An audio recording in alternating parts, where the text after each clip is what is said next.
After weeks of speculation and having reason to think that anyone could be the killer, we finally get a verdict for Rusty's trial and also learn who killed Carolyn Polimas. As it is time for us to discuss and break down this season 1 finale, episode 8, titled The Verdict. Spoilers ahead. We open this finale back at Tommy's house where he's called the police after having found someone broken in and also having left potentially the murder weapon. As Nico is present, we see Tommy believes that it's Rusty who's left this assumed murder weapon because of his desperation. As we cut to the Savage house, you'll notice that the camera's positioned like someone is looking at them in their room, which is something frequently seen in this season before, but also you'll notice the way that Rusty is looking at Barbara. It's as if he thinks that she's hiding something, which we'll talk about later in this breakdown, as he gets the call about what recently happened with Tommy. As there was no DNA or fingerprints on the fire poker, as again it's believed to not be the murder weapon as of now, but Tommy makes a comment that Rusty may or may not know if it is or isn't, as Tommy sees a note left for him as a way of intimidating him. Now the prosecuting team, Nico and Tommy, would like to proceed, but we see Rusty brings up Dalton into question because of how upset he was after Michael was put on stand last week. As we watch Maya and Raymond share their thoughts on the chances of Tommy planting this on his own. As Rusty shares the news with Barbara that the fire poker will not be used as any form of evidence and will not be mentioned in trial, which as we'll find out later benefits them tremendously. As we get this interesting moment here, again showing the layers of Rusty and things he's willing to keep as far as information goes, as he tells Barbara that he knows that that was the murder weapon because it had a chip on it and he recognized that and he used it before at Carolyn's house. Now of course he's going to keep this information to himself as he's used it before and he knows that it'll have his fingerprints on it. Now back in the courtroom, we learn that Carolyn had no food in her stomach when she died, as Raymond shows an order of food that she had, and this particular examiner shares that Carolyn's time of death was actually between the hours of 1 a.m. and 3 a.m. Now as Raymond has done in the past, he's yet again proven that the prosecution witnesses have gotten important information wrong, as the previous medical examiner had missed this information, but we see this doesn't get Tommy nervous as he starts to question this whole Chinese situation, but he also brings up how this examiner has exclusively worked with the defense team and that her professional opinion should be actually put to question. Now with the time of Carolyn's death now being put to question, we see Raymond now at the Savage house as he wants to know if Barbara can confirm that Rusty was at home during this new time. As we see Maya doesn't want her to be involved, she finds out some new details that Maya actually had a private investigator hired to follow Barbara, and that's how she knew about the Clifton affair. As we see that Rusty wants to give the closing statements, but Raymond disagrees and he shares his doubts about Rusty being able to close in the eyes of the jury. Now even though Raymond and even his wife Lorraine are against the idea of Rusty having the closing statements, we watch as Rusty practices his closing statements as Jaden walks in and shares her opinion about her father being the one to speak on his own behalf. Now, obviously we'll get to the big reveal, but this is just yet another example of going back to all the moments we saw Jaden talking to her father, and now knowing what we know now, it makes a lot of sense. As Raymond gives Rusty some advice and some tips as is now or never as he's ready to defend his own life. As we watch as Rusty takes the more personal approach as talking to the jury, as he talks about how this has affected his family and that the evidence has proven his betrayal towards them. As he continues to go on with his closing statement, he does point out how the lack of evidence has been proven throughout this trial, and yes, he was there the night of, but he did nothing. As he goes on talking about his love for Carolyn and how much he actually misses her, he also talks about Tommy's feelings towards him and how that's clouded his judgment. As Rusty calls out the lack of interrogation for both Michael and his father and even Liam, as Rusty tells the jury that finding someone accountable has been the main point behind the prosecution team and that Tommy's main mission has been to make Rusty be that guy. As Rusty tosses it back to the jury to do the right thing, let me just say that he might not be a clear winner, but there's no way that Jake Gyllenhaal doesn't get nominated for an Emmy because this scene alone makes for a perfect scene to play during the nominations being presented. This was an incredible performance. As Tommy's prepared to make his closing arguments, we see him looking at Rusty as he begins, as he feels that Rusty's proclaimed love for Carolyn wasn't just that, but it was also obsession. He follows that up by reminding them how little Rusty did within the first 48 hours of her death by withdrawing information. As he frames Rusty as a liar and the man fueled by anger and violence, as he shares more graphic photos of her death, as he says, "Why did Rusty stop from sharing information? Why did he push potential blame towards Michael and his father? Well, as Tommy says, it's because Rusty is the actual killer and he's been in the courtroom this whole time pointing the finger at everyone else except himself." I've been giving praise to Jake Gyllenhaal playing Rusty, but listen, as much as he's been getting on my nerve this whole season, Peter as Tommy has been just as excellent, and this entire scene was phenomenal. But the main question remains, what's the jury's verdict going to be? As we get a flashback moment between Carolyn and Rusty during what I assume is one of her big trials as they're in the waiting period, or as she calls it, the worst part of the entire process, as we see Rusty telling her that the longer the jury waits, the better it is in the favor of the defense. As we cut to the next morning and we see Nico kind of making joke in light of the situation of Tommy's house being broken into, we see that Tommy doesn't find this funny at all, as he's still hung up about Rusty leaving the poker in his house. As Tommy questions what did Carolyn ever see in Rusty, which leads Nico to asking him a personal question. As we put Tommy's jealousy aside, the verdict is finally in. As Rusty is told to stand, we hear the jury's decision. The jury in the above entitled action find the defendant Rosette K. Savage not guilty of the crime of murder in violation of Penal Code Section 609.195. I'm not lying when I tell you all that I was on the edge of my seat and I was legit nervous, and that just speaks to how invested I have been in this show.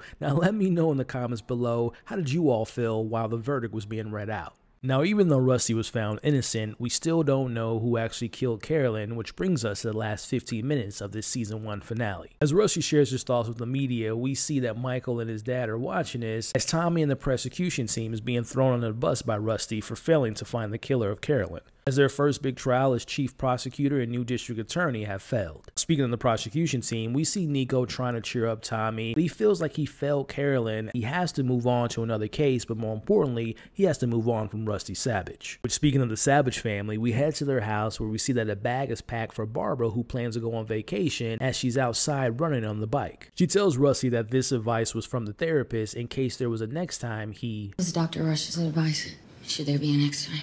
As Rusty shares with her what he knew from the very beginning and how he had to protect his family, but also protect her, so he did. Rusty tells Barbara that he was so confused by how she was so normal the next day after killing someone, as he had to cover it up for her. We flash back to the night of, where we see Rusty going back to finding Carolyn's dead body. Now, in a panic, he decided to not call 911 because he knew exactly who did this. Instead, he began to cover this all up. As we watch Rusty tie Carolyn up, as he explains to Barbara why he roped Liam into the story and recalls the conversation that Jaden had with him about disassociation and that Barbara was the one that did this. Now, Barbara tells him that he's got this all wrong, that he's insane, but we finally learn that the shot of him going into her car was actually him putting a tracking device in her car, which proves that she was the one that went to Tommy's house. But surprise, surprise, it was actually Jaden all along, who I actually said might have been involved weeks ago in my previous breakdowns. Now, Jaden tells her father that she believed that he was going to be convicted, as she was the one who actually planted the poker on Tommy's kitchen counter. As we get yet another flashback seeing Jaden confronting Carolyn the night of her murder. Now, in this flashback scene, we see Jaden in full denial of her father not wanting to leave this affair, as we see how upset this is getting her as Carolyn shares the news about her pregnancy. Now, fueled with that savage anger from her father, we see her killing Carolyn. As Rusty tells Jaden, in a form of self-defense,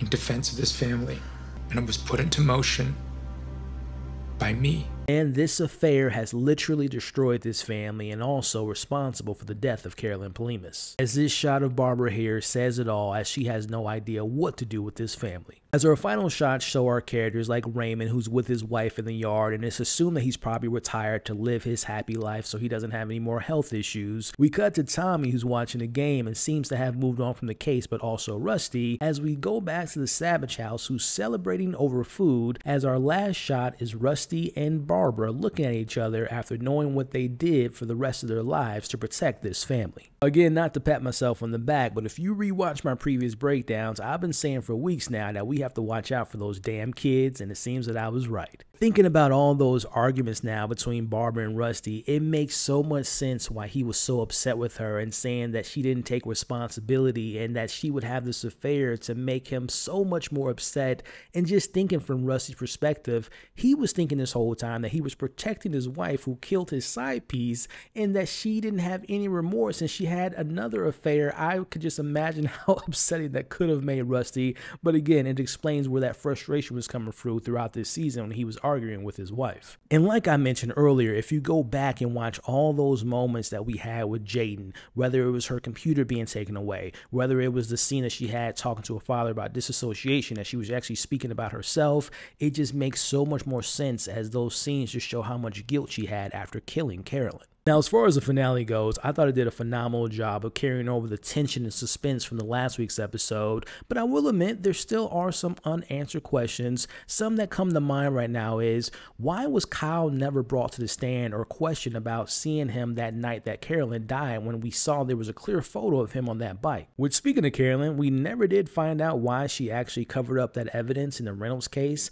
I mean, I guess one would assume that she was so willing to win that she was willing to sacrifice a person's freedom. Now, I'll be honest with you all, I'm a bit hard pressed in suspending my disbelief that this teenage girl got away with murder, that she was never caught on camera or seen in the car, because listen, I grew up in Chicago and I know there's cameras on every single corner, so it is kind of hard to believe that no one saw this car leaving Carolyn's house the night of her murder. Sharing my overall thoughts this entire season, I thought this was an excellent week-to-week experience with some slower episodes in the middle that didn't really provide much information as far as the case of the murder, but this was still captivating due to the incredible performances and a great cast highlighted by Jake, Peter, Ruth, and Bill Camp. I also want to give the show some props of having some pretty interesting red herrings every single week, whether it was us thinking that Tommy could have been the killer, but he ended up just being a jealous individual about Carolyn and Rusty's relationship. Hell, there was points that I thought that Raymond was maybe guilty, Kyle, Michael, and his dad. Now, I'll be honest, I've seen the comments over the last 8 weeks. It's Barbara, she's the killer, she did it, and I had my suspicions,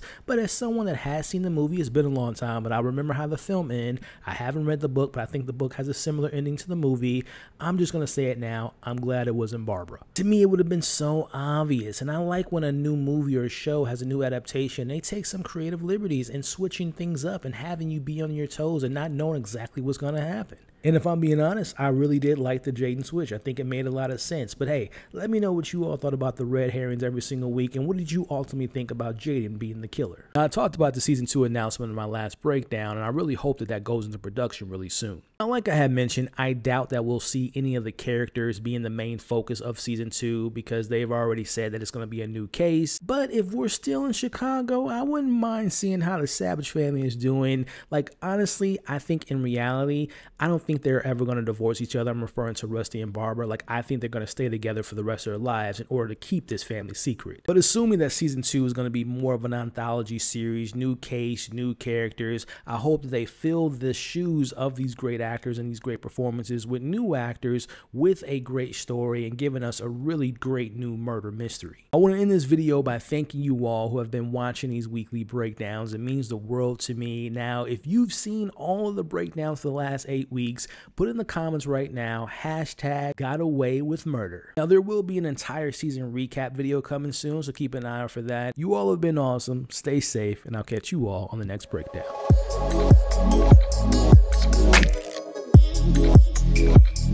Yeah.